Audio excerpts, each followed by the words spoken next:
What challenge pits car and driver against 10,000 grueling miles around the United States?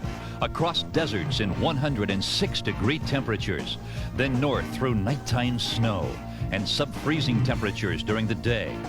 Racing against the clock at famous raceways such as Sears Point, California, Indianapolis Raceway Park in Indiana, Sebring, Florida, Ascot Raceway, California, then climbing the treacherous hills at Chimney Rock, North Carolina, and Pikes Peak, Colorado. All this accomplished in 10 days where sleep is but a memory. The challenge is the Toyota Toyo Tires One Lap of America, where each year a competitive field of professionals and amateur drivers alike test their skills as well as their love affairs for their cars against every kind of driving situation imaginable, day or night. And this year's contest showcases the greatest variety of cars ever assembled for one lap. In the 1989 Toyota Celica All-Track, past winner and road rally champion John Buffum. In the 1989 BMW 535i, last year's winner Jim Atwell. Driving a 89 Buick station wagon, past one-lap winner Karl Chevalier. In the $125,000 Lamborghini all-terrain vehicle, European rally champion Sandro Munari. The 1948 Chevy panel truck with Larry Seegers and crew. A Ford Thunderbird with veteran Steve Purdy. The Alfa Romeo Milano with one of last year's finalists, and Gallagher. All in all, a field of 100 drivers in their cars will have to give their all and more to win this year's Toyota Toyo Tires One Lap of America. We'll be ready for the start right after this. One Lap brought to you by Sun Company, makers of Sunoco motor oils and Sunoco Ultra 94 gasoline. Sunoco Ultra, the highest octane under the sun. And Thrifty Car Rental, with over 450 North American locations coast to coast, get off to a good start in a great Chrysler car.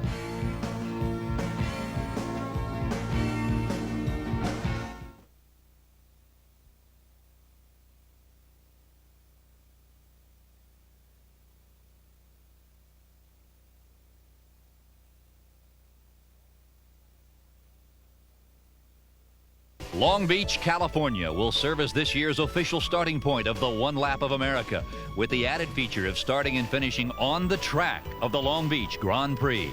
Whether you're a part of the Andretti or the Unser family competing in the Grand Prix, or a car rally enthusiast competing in one lap, the thrill of driving this course is still the same. Each car has received a thorough check for safety and optimum technical operation, as the basic rules of one lap are straightforward. While a route guide is provided, each car is on its own to get from one point to the other as they circumnavigate the United States. If you miss a checkpoint or bypass an event, you'll be assessed penalty points. Then you'll race against the clock at numerous racetracks, hill climbs, and time-speed distance tests along the 10,000-mile course, again accruing points related to your performance. The car and driver with the least points wins. There's no doubt that one lap will test the skill and endurance of the drivers in this prestigious auto event that actually had its origin in the famous Cannonball Run. But now they gather with dedication and a fierce will to win. I think it's going to be tough, but we're going to do it again. We're going to do it again. Winning is everything. Winning is everything, so we want to win. It looks like this will be the best one lap ever. The venues, the places we're going to be able to be exciting and challenging all the way around. There also is no vehicle that is the answer to doing this event. We think we're as close as possible, but there's no particular vehicle team is going to have a big advantage over any other. I'm very comfortable with the car, and I think I can do as good a job, probably better than a lot of the co-drivers that have been in the race before. I'm very positive about that. The sportsman that has his own special type of car, the 34 hot rod, the Lamborghini, you know, that looks like it came off of the moon. All these different cars and the different people driving them make this event part of what it is. Peter Albrecht of Road and Track magazine will drive one of the Lamborghinis, probably the most expensive vehicles in this event. Well, this is a Lamborghini V12 engine, basically the same that's put in the Countach. You know the Countach, it's a high-powered exotic car. Very rare, very fast. The engine is the same as the Countach, as I mentioned, 450 horsepower roughly. Oh, we're going to win, of course. For some, the one lap represents a different kind of opportunity. Well, we're going to try and win. We finished number 20 last year. We're going to try and see if we can win it this year. Most importantly, as you know from last year and the year before, what we're trying to do is create a national children's cancer charity based on the One Lap for America. We call it One Lap for Kids, as you can see on the car. But we hope to get so much public awareness. There's a slight chance we may get to the White House as we go around the country. We're working on that. We've got letters to the First Lady, but also just making people aware. We're really excited about it. My wife was contracted with multiple sclerosis in 1981. She was diagnosed in 1985. And we decided this year to do our own effort for MS on the One Lap of America. I found a home here. I like it here. And so I went home last year and told David that I was going to get sponsorship and we were going to go back and do this to conquer MS. And here we are. We're going to go win. As far as I'm concerned, she's already a winner. She's come up with the sponsorship, Volkswagen, STP, Sunoco, and whatever we do out there is just gravy. We're just moments away from the start. Some final shots for the press and observations from Jay Leno. Oh, this is very well laid out. Yeah, you seem to have a real good idea where you're going. Yeah, this is north here, and this is south. And it's that Key West, San Francisco run that's got me by. Key West, San Francisco? Comedian, yes. Navigator, no. Okay, the cars are staged and ready to go. Let's join Brock Yates at the start line. Well, I got a really interesting field here. We've got, of course, the Toyota Celica All-Track pace cars. And we got John Buffum, who's won this event twice. He's on the pole, as it were, with a Toyota All-Track. Right behind him is Jim Atwell, who won last year, in a brand new M5 BMW, a really unique automobile. Behind him, yet another winner who won 4 years ago in a Toyota, but this year he's in a Buick station wagon. Now this thing has a full GNX turbocharged drivetrain under it, a monster sneaky car. This Dural Thunderbird here has a modified suspension and roll cage, fully race ready, as it were. A very, very interesting automobile. This particular car here is a Dodge with well-equipped Al Daboni, who's competed for a long time. This one, a unique automobile, the Lamborghini LM002, 400 horsepower, 3.5 tons, 120 miles an hour, $125,000, an incredible automobile. And speaking of incredible automobiles, how about Rocky Aoki's Mercedes-Benz 600 Grosser limousine, one of the largest and most expensive automobiles ever built. With odometers set on 0 and 10,000 miles to go, the 1989 Toyota Toyo Tires One Lap gets underway. The first few miles present their own unique degree of difficulty, navigating the LA freeways, as you're left to pick and choose the best way to Sears Point International Raceway in Northern California. We'll be reporting every step, or should I say every mile of the way. Up next, Sears Point.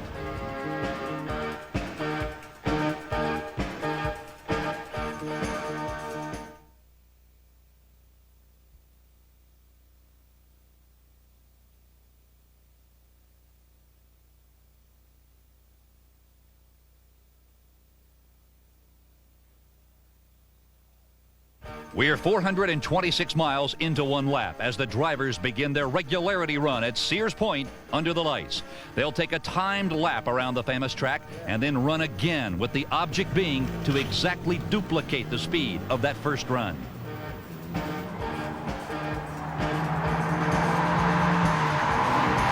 Inside the Lamborghini, it's all business as Team 11 puts $125,000 of off-road machinery through its paces on the paved track at Sears Point. 120! We're a little fast!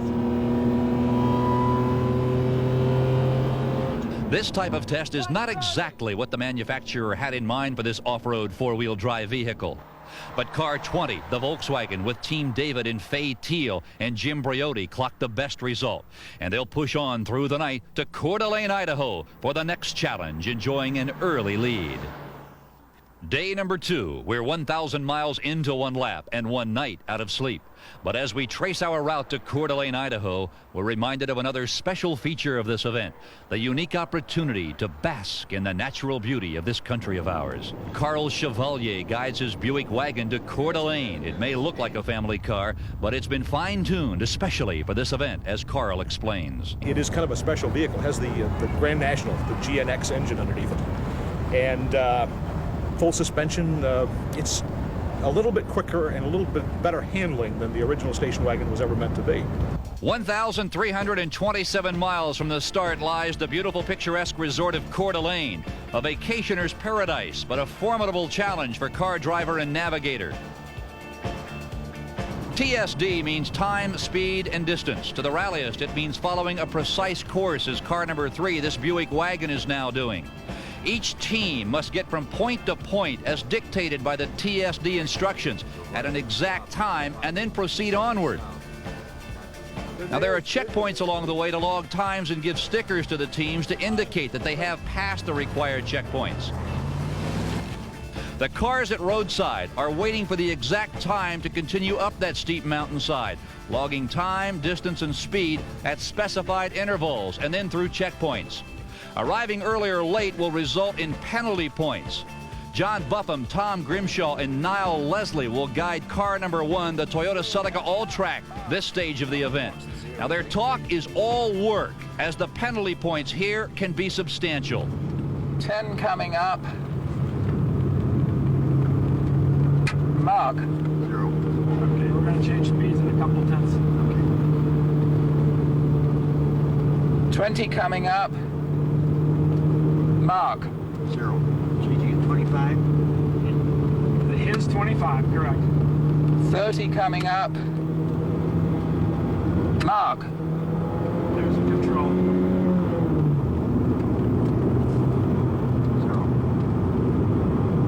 0. 40 coming up. Mark.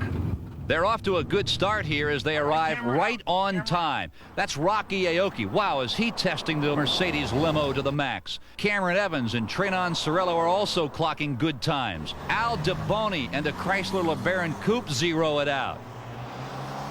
But European champion Sandro Munari finishes 10 seconds off as the Lambo continues to struggle in the on-road events.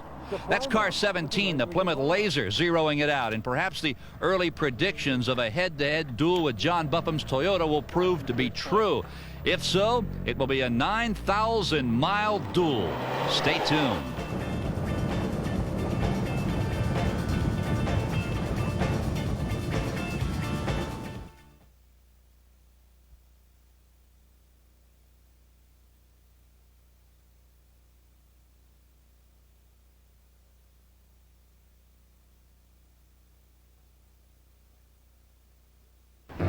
Nightfall, a quick refueling, and if you're an insomniac, then 36 straight hours of one lap should have little effect.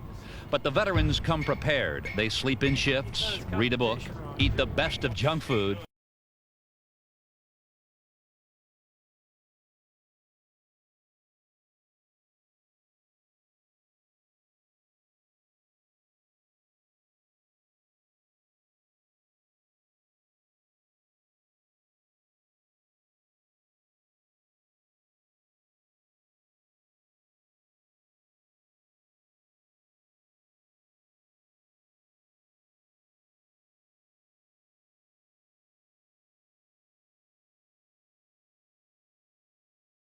And a little cup of coffee.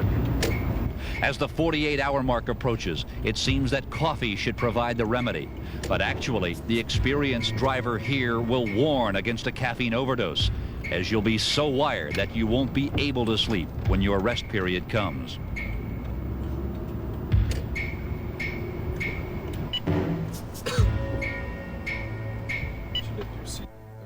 They push through the night, another passage control in Fargo, North Dakota. And at the end of the third day, a midnight regularity run in Escanaba, Michigan. And as they head towards the halfway point, our leaders are car number 1, the Toyota Celica with John Buffum. Car 17, the Plymouth Laser with Billy Edwards. And in car 3, Karl Chevalier driving the Buick Wagon. Day 4, and the final passage control of our first leg is at Polar Molecular Headquarters in Saginaw, Michigan. The cold weather persists, but it doesn't dampen the turnout. TV crews are on hand as State Senator James Barsha extends a warm Michigan welcome. Well, the Michigan weather's a little cool this morning, but they brought a lot of sunshine with them into our state with this beautiful rally. 4 days and nights, 3,500 miles later, and we're in Motortown, USA for the exciting Solo 2 event. The drivers are checked into the rally headquarters, but before resting for the first time in 4 days, they'll square off on the Solo 2 course where your fastest time counts. The course is set up in motocross fashion. You must stay on the layout, avoid hitting the pylons, and keep the yellow ones to the left and the red ones to your right. Now, Steve Purdy in car number 4, the Ford T-Bird, clocked in at 52.98 seconds. That's a great run considering the horsepower and weight of their car. Car number 8, the Honda Civic with Mike Roberts, drove a fast 50.37 seconds in his first run. So let's see how he fares this time. Oh no, a critical error, and this run will not count. Next up, in car 17, the Plymouth Laser with rally champion Alan Scheidler at the wheel. This is his first chance to utilize his specialty, speed and precision driving.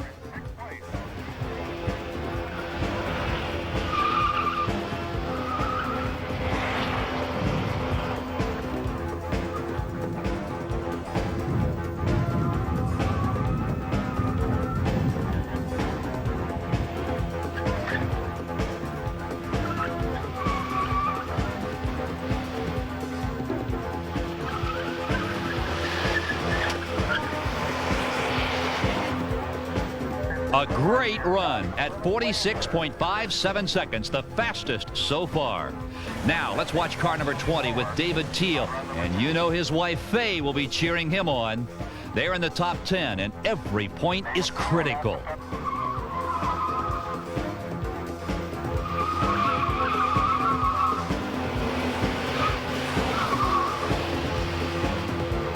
Another good time, 49.56 seconds, and that should assure them of a place on the top 10 here at the halfway point. It's John Bufham's turn in the Toyota Celica All-Track. He's wearing that #1 car decal proudly, but he'll need an outstanding time to beat the Plymouth and Alan Scheidler.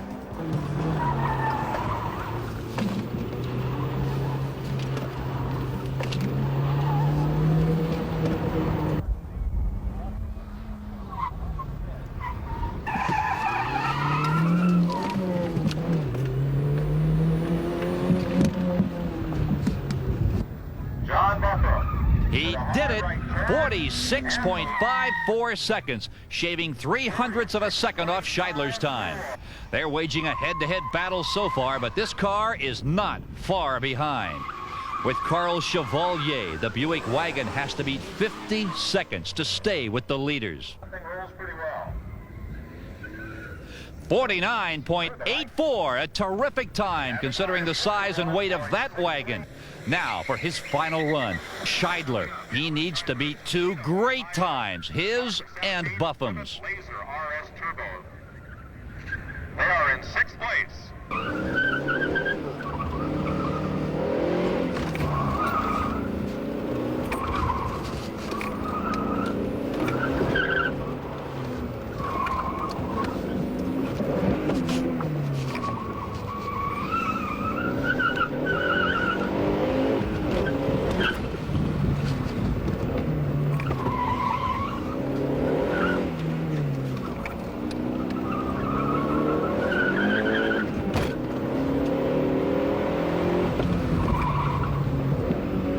Experienced good work here driving the Plymouth Laser. 46.34, phenomenal racing under pressure, and he'll take the Solo 2 here in Detroit. We'll be back with the first half standings and the start of the second half of the 1989 Toyota Toyo Tires One Lap of America.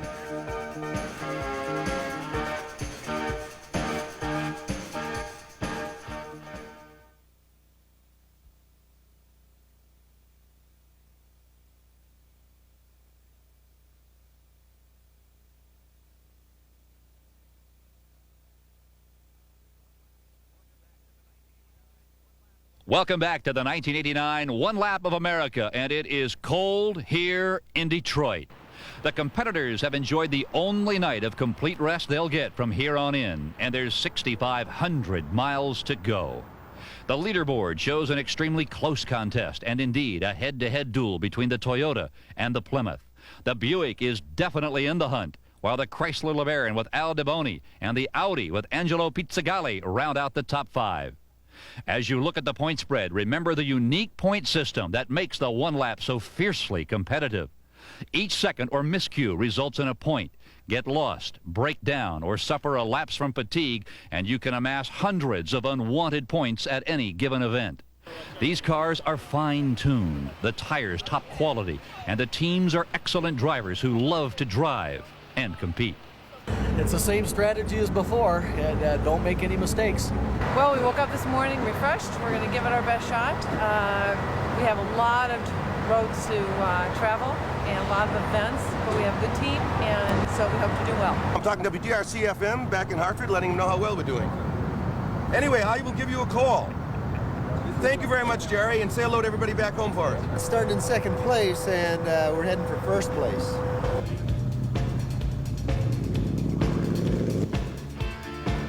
Indianapolis, where speed and driving skill make racing legends. There's a lot at stake here, but the thrill of dragging the strip at IRP is a shared experience among the drivers. This is a Solo 2 event where, again, the fastest time counts. The 1974 Plymouth dragster with Rapid Rick Ehrenberg driving feels that Nitro would give him more speed. However, Niall Leslie in car number 1, the Toyota, clocked in at even 15 seconds on regular fuel. Let's go to teammate and past two-time one-lap winner John Buffum in the pit area. I think that you need a lot of teamwork here. I mean, one of the things that I think makes one lap a good event is that it has a variety of different points on which you get penalties. In other words, it's not just the Solo 2 guy and the pylons that's going to win. It's not just the preciseness of a TSD rally. It's a combination of a drag strip, a combination of various things, bits of a hill climb and things like that. And the teamwork of being able to work in the car together for a long period of time, and you inevitably end up, saying a few harsh words to each other. But hopefully you come out of this thing with it still being friends. The cars are set for their final run. The Toyota is up first.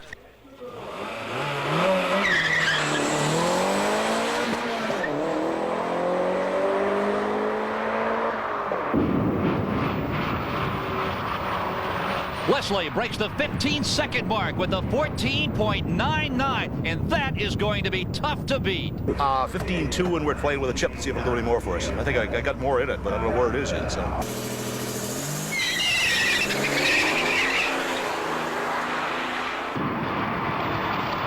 .12 seconds. A chip change does make a difference. Just put a pedal to the metal and see what we can do.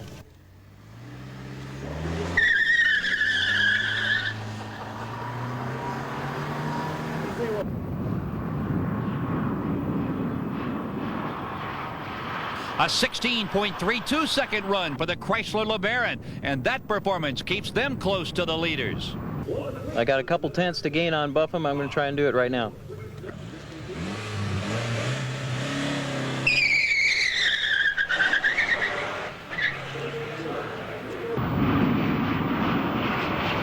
.16 seconds for the Plymouth Laser. Not enough to beat the Toyota, but enough to keep the heat on the Buffum team as the one lap will now head south to North Carolina. The doctors who are competing for the benefit of kids with cancer probably wouldn't tolerate a mess like this in the operating room, but for 10 days, they put their professional skills on semi-hold and compete for an exemplary cause, helping kids conquer cancer through the national exposure of one lap.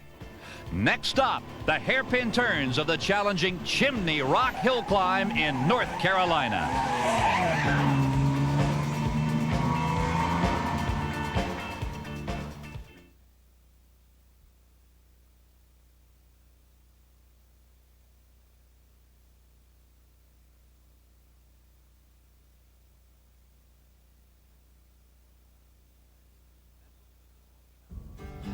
Nestled in the Smoky Mountains lies Chimney Rock, 5,330 miles into the one-lap contest. But perhaps the next mile and a half will prove to be one of the most challenging distances traveled by driver and navigator. Brock tested the hill climb and shares some of his thoughts about Chimney Rock.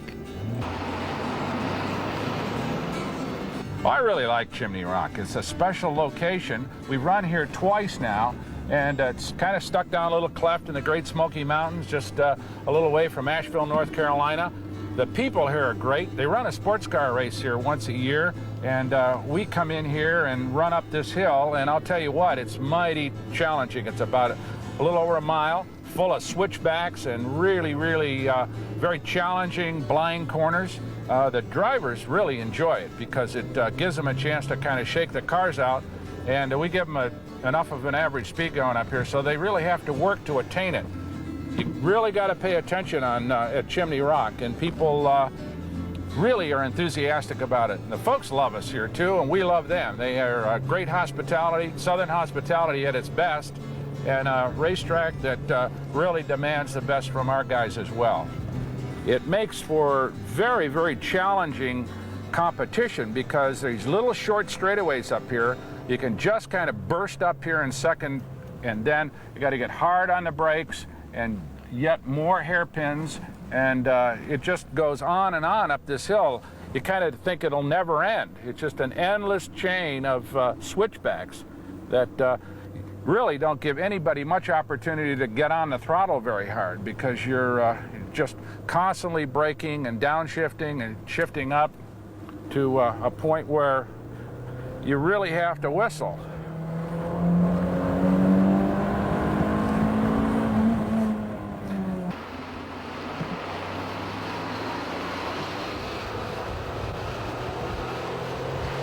The one-lap hill climb is a popular event here in North Carolina, and race car enthusiasts will now be able to watch it in the comfort of their living room. John Buffum with Tom Grimshaw navigating is first off the line. The switchbacks on the course call for precision driving, and they'll only get one run to match the time outlined in the route guide. 6, 5, 4, 3, 2, 1, mark. Oh no, Buffum slowing way down, so he and Tom must be adjusting speed to cross the finish line as prescribed.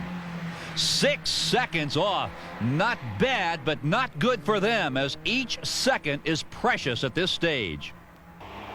Car number 2, the BMW, is having a great run. Jim Atwell's team won last year, and now there's a chance to move up in the standings. This run will beat Buffum and move them into the top 5. Karl Chevalier and Kat McKean are matching the BMW's time, and if they hold on, they'll also move up.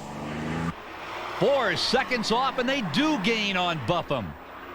Terry Baker in car 12 is up in the standings and is also having a great run. His time looks real good. Yeah, only 5 seconds off, so he'll stay among the leaders. The Toyota Camry, car 29, with Lou DeLong, has been gaining steadily, and his time is right on the money. He's just 6 seconds off now, and this will move him up in the standings to take the number 9 spot. The challenge of Chimney Rock has been met, and some great times were logged.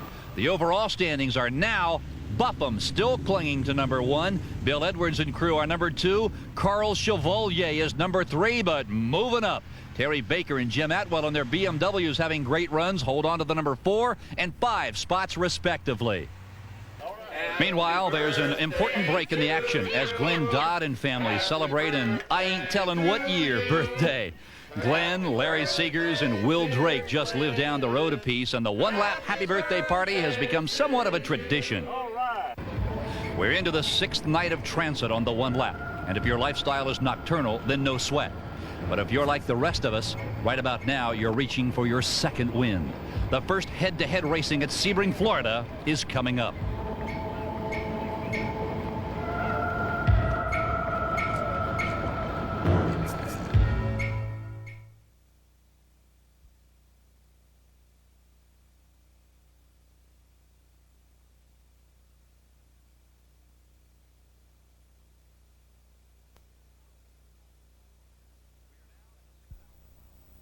We are now at the 6,000-mile mark in the one-lap competition. The next event is the Pro Solo 2 at the famed Sebring International Raceway. It is now 7 a.m., and the drivers are receiving last-minute instructions on the racecourse. The Pro Solo 2 differs from the Solo 2 in that there are two mirror image courses laid out side by side, and two drivers will run at a time. So there's two elements here, racing the course and racing each other. Your best time counts. The Toyota All-Track will go against the Plymouth Laser here. And if you don't think the adrenaline is pumping in John Buffum and Alan Scheidler now, well, just watch them test their machine's speed and maneuverability to the max.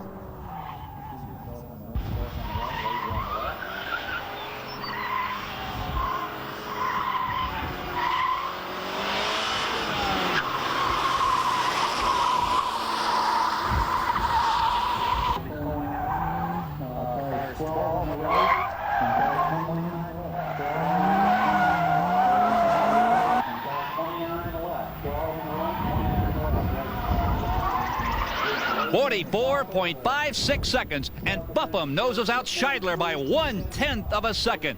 They'll be carrying this duel right to the end at the Long Beach Grand Prix. Now the Buick with Karl Chevalier and Volkswagen with David Thiel in the number 3 and 10 spots respectively in the standings. Faye Thiel is keeping close tabs on her husband. She wants to move up in the standings for her team and the multiple sclerosis effort.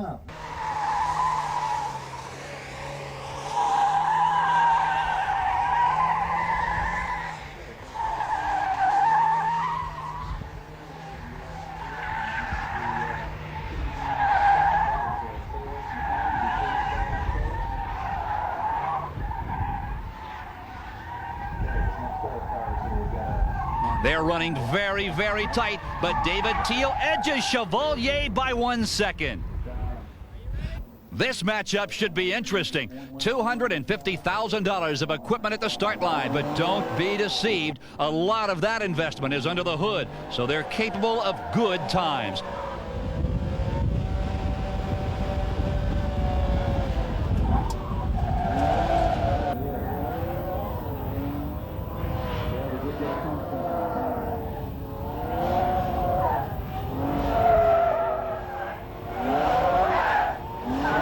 Just look at that raw power. He's neck and neck with Sandro Munari.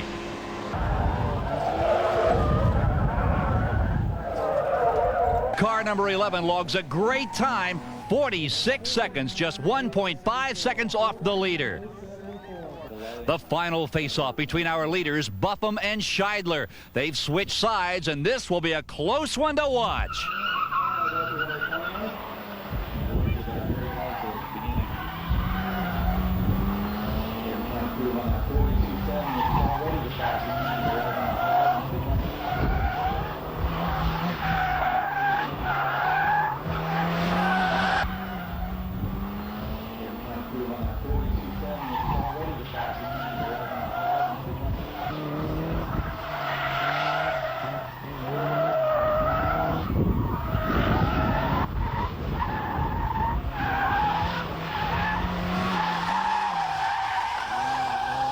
This is incredible. They're running exactly even.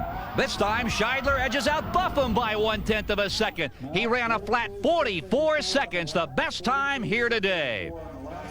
Well, forever onward. But what a morning of solid driving expertise by professionals and amateurs alike. They're all out here to win, and there's 3,000 miles to go. Stay with us for more of the 1989 One Lap of America.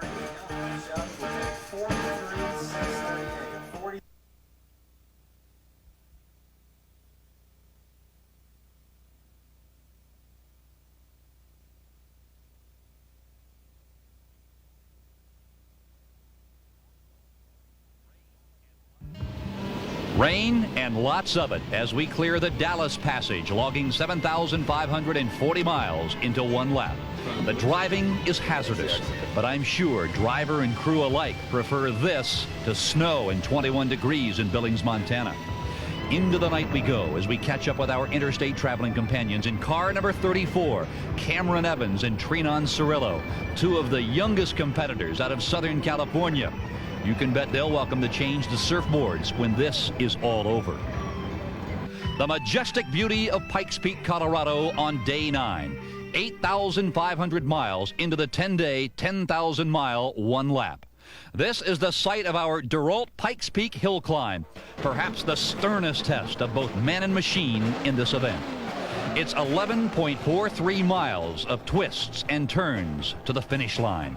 Professionals run the famous climb flat out each year, tempting fate as they traverse hairpin turns with steep drops to the bottom of the mountain.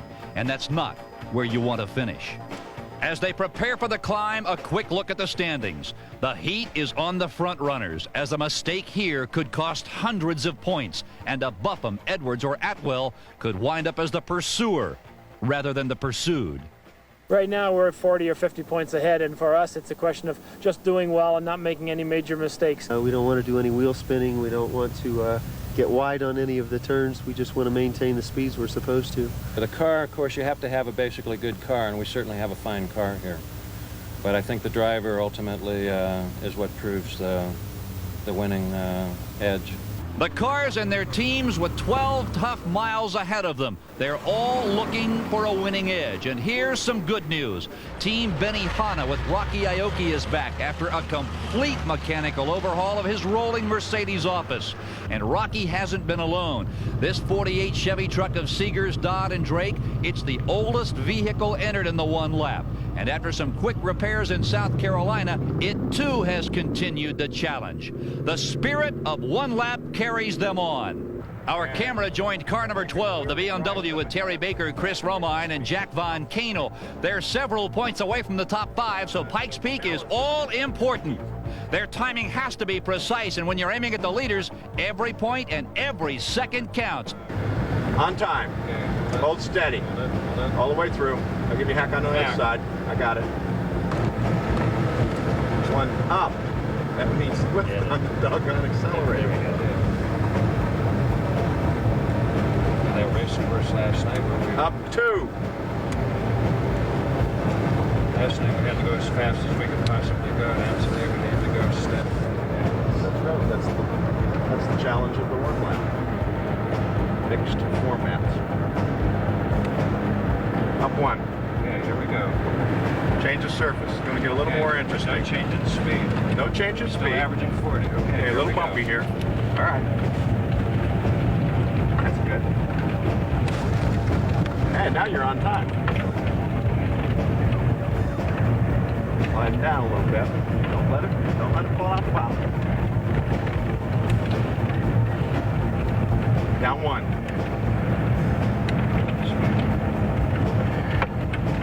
Blair's really getting in the way of my Odo. Still down 1.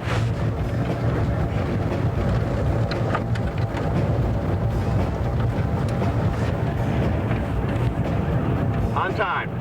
So far, they're right on time, and they've got an excellent run for a spot in the top 5. The cars are crossing the finish line now in some anxious moments until the officials compute the scores of this tough event.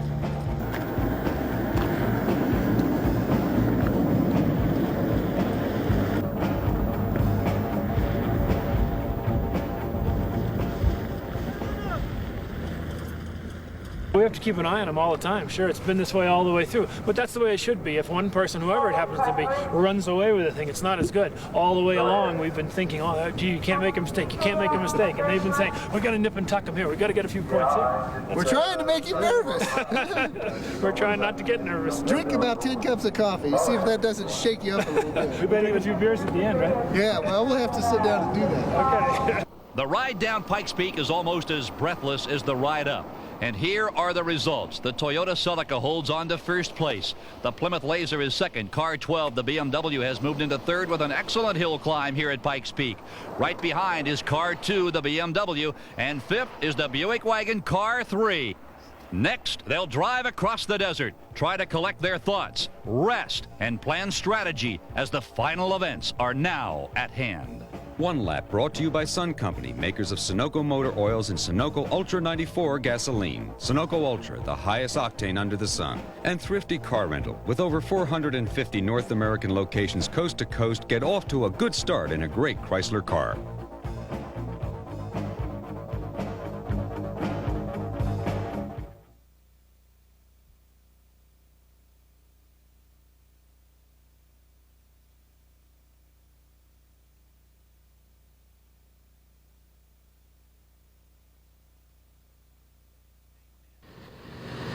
Day 10, the last day, 9,750 miles and the last leg. And now for the first time, an event that takes us off-road to Indio, California. The rules are the same, but on this terrain, you'll have to pick your way carefully through this dirt road course. Car number 16, the Saab Turbo with Brock Yates Jr. gets out of a jam, but a little farther down the road, car number 10 has run into some serious trouble. And I guess it's not going to be Ann Gallagher's year. But look at the spirit and camaraderie of these competitors. They're all racing against time, yet all are pitching in to help their fellow drivers. They do indeed form a special fraternity. Glenn Dodd in the Chevy truck maneuvers out of a tight spot as teammate Larry Seegers captures the action. It's been tough going for some of the competitors here at Indio, but most of the cars got through the course in good shape. The desert is behind us, and Ascot Raceway Park looms ahead. The points now add up as follows. John Buffum still holds on to the lead, but here's a change as Jim Atwell moves into the number 2 spot, displacing the Billy Edwards team as they drop all the way to number 5. Karl Chevalier had an excellent run at Indio and moves up to the number 3, and in the 4th spot, it is Lou DeLong. His Toyota Camry has been moving up steadily and proves that this contest is far from being over. The showdown at Ascot, and Team 14 gets some moral support. One lap around this famous track for best time, so it's a race against the clock. They'll need to match speed with expert handling. After almost 10,000 miles, several cars are having difficulty with this track.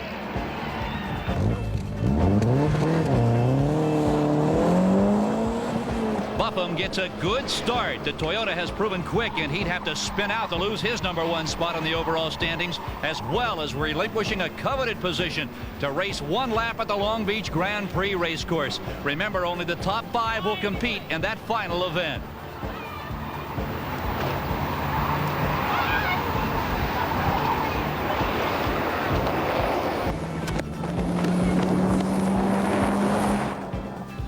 Excellent time at 33.51 seconds. Scott Johnson now has to protect the BMW's number 2 position. They've been steady for almost 10,000 miles, and a good time here assures them of a place in the showdown at the Grand Prix.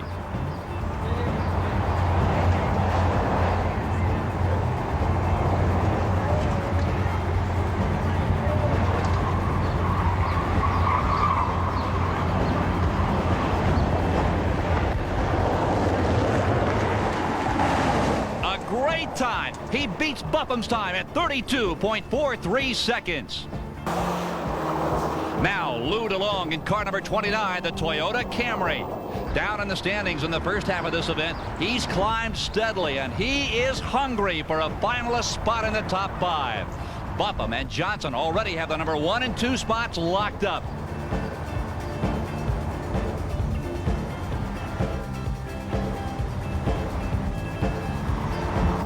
33.29 seconds, and he's fought his way into the final. Karl Chevalier in the Buick Wagon is very quick off the line. He and his crew, Cat McKean and Phil Suomo, shook off a disastrous climb at Pikes Peak, and he's racing for a spot in the top 5.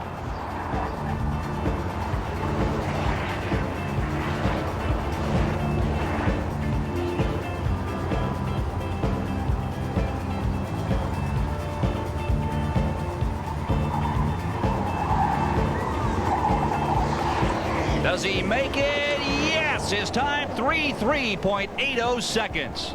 Now, the Audi Quattro with Al Pizzagalli has an outside shot at the top. His team had a great run at Indio with few penalty points, and now they are knocking at the door. But he'll need the fastest time here and a spin out or an incomplete run by the Plymouth Laser to make it.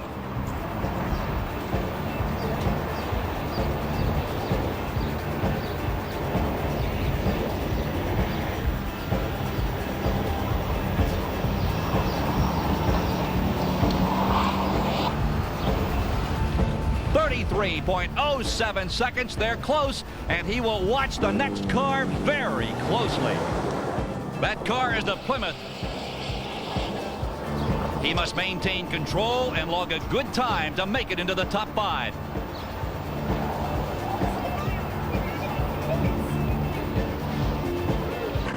The dirt track is full of ruts, and it is a jarring ride.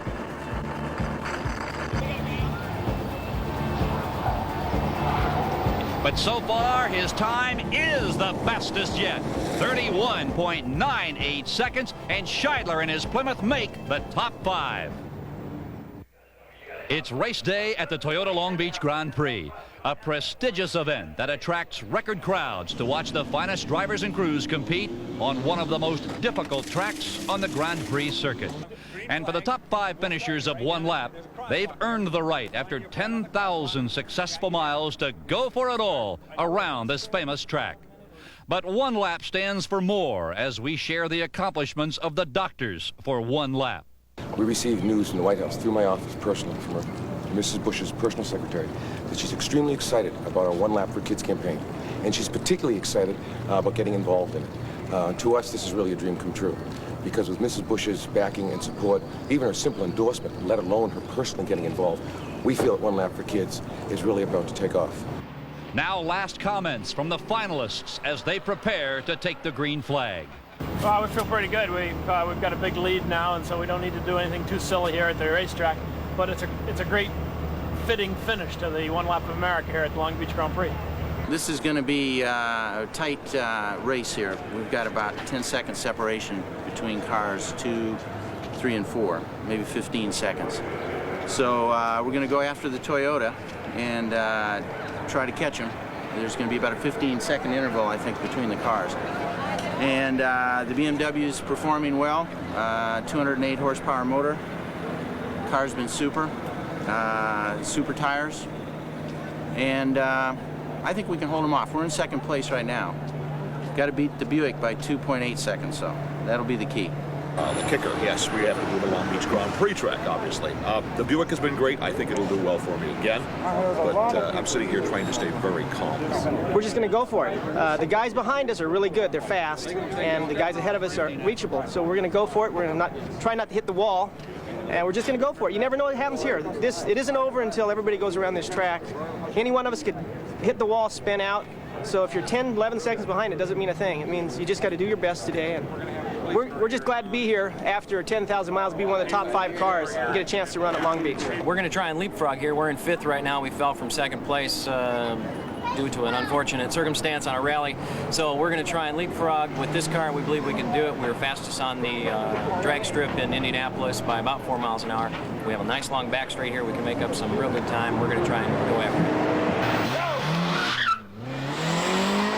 Buffum is first off. This is the man and the car they'll have to beat. A good time with no serious mistakes, and he's the winner.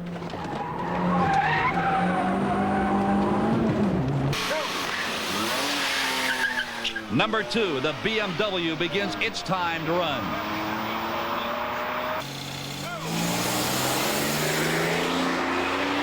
Karl Chevalier is off.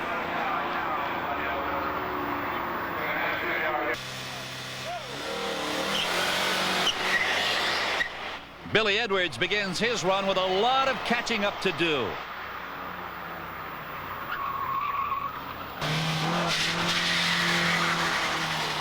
There's Lou DeLong. He's off to a good start.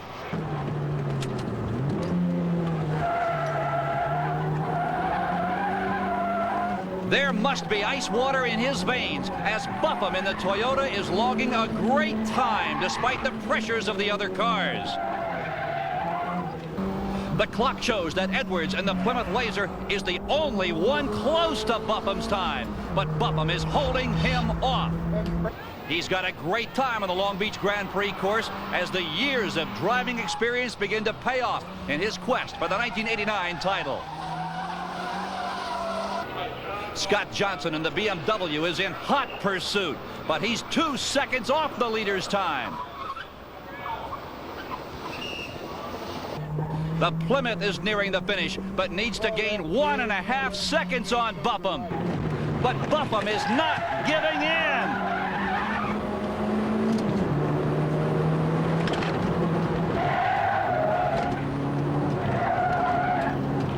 Across the finish line, and John Buffum and his team, riding in the 1989 Toyota Celica All-Track, wins the 1989 Toyota Toyo Tires One Lap of America. An outstanding performance by this team, the top 5 and all of the competitors, who after completing 10,000 miles all belong in the winner's circle. I'm Phil Stone. So long, everybody. Promotional consideration provided by Radisson Hotels, with luxurious rooms, pool, golf course, and other amenities in Los Angeles, located minutes from the airport. And by Thrifty Car Rental, featuring quality products of the Chrysler Motors Corporation.